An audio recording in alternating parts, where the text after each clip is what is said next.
Bonjour, chronique littérature, fantasy, parce que je rapatrie toujours mes critiques dans le Bifrost numéro 92, et cette fois je vais vous parler des Jardins de la Lune de Steven Erikson, qui est le premier tome du Livre des Martyrs. Le titre original anglais est Gardens of the Moon, et le sous-titre qui indique le cycle A Tale of the Malazan Book of the Fallen. Il y a une préface de l'auteur, c'est traduit de l'anglais Canada par Emmanuel Chastelière, ça a été publié aux éditions Léa. Le livre originel date de 2000, cette édition française de 2018, et ça fait 638 pages.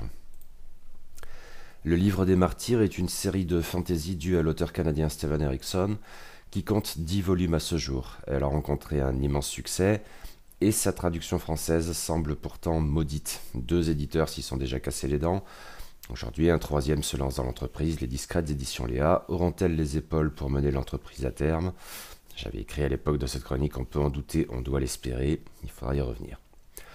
Les Jardins de la Lune, de manière caractéristique, ne prend pas le lecteur par la main en lui expliquant posément où il se trouve. Non, on est au cœur de l'action et les personnages ne vont pas s'embarrasser de clarifier ce qui est parfaitement clair pour eux.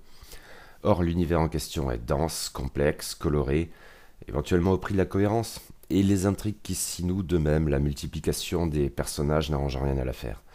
Mais ce sont des atouts du cycle, libérés des pesantes scènes d'exposition fatales à bien des récits, l'immersion y gagne. Résumer l'histoire de ce premier tome est ardu, d'autant que l'auteur prise les bifurcations inattendues qui font le sel de son histoire.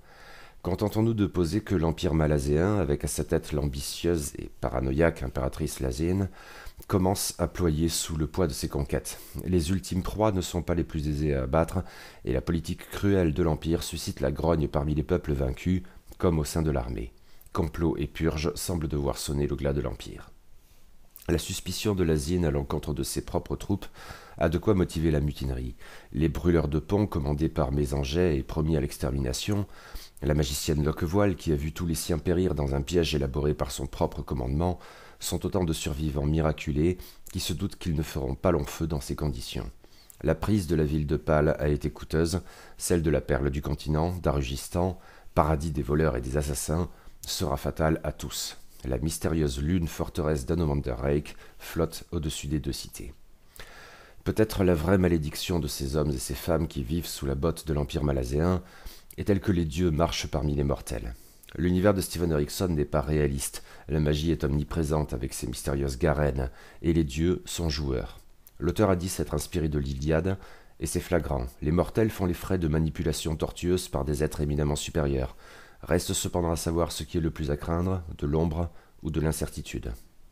Mais les dieux ont parfois été des mortels jadis, et les mortels parfois leur tiennent tête. L'entrée en matière est un peu laborieuse. On peut penser à la Compagnie Noire et redouter à ce stade que la série pêche par les mêmes aspects, ne sachant finalement pas quoi faire de son pitch. Les choses s'améliorent par la suite pourtant, et les intrigues à d'Arugistan savoureuses ont quelque chose qui évoque Fritz Leiber ou parfois Jack Vance, avec une bonne dose de haute politique à la George R.R. Martin. Là où le roman convainc véritablement, pourtant, c'est quand il se libère de ses références pour affirmer, sinon une originalité fondamentale, du moins une certaine singularité. Le lecteur hésitant au début est globalement emballé à la fin, et sans doute prêt à remettre ça. À l'époque de cette chronique, je disais que le 2e tome devait sortir sous peu avec un traducteur alternatif. Au passage, cette version française est peut-être un peu inégale à cet égard, émaillée de maladresse ça et là. Et la suite, les durs regards des éditions Léa et la pièce tourne sur elle-même. Problème, j'ai lu, plus ou moins, cette suite, Les Portes de la Maison des Morts, et le bilan est assez catastrophique. Mais ça, c'est l'affaire d'une autre chronique.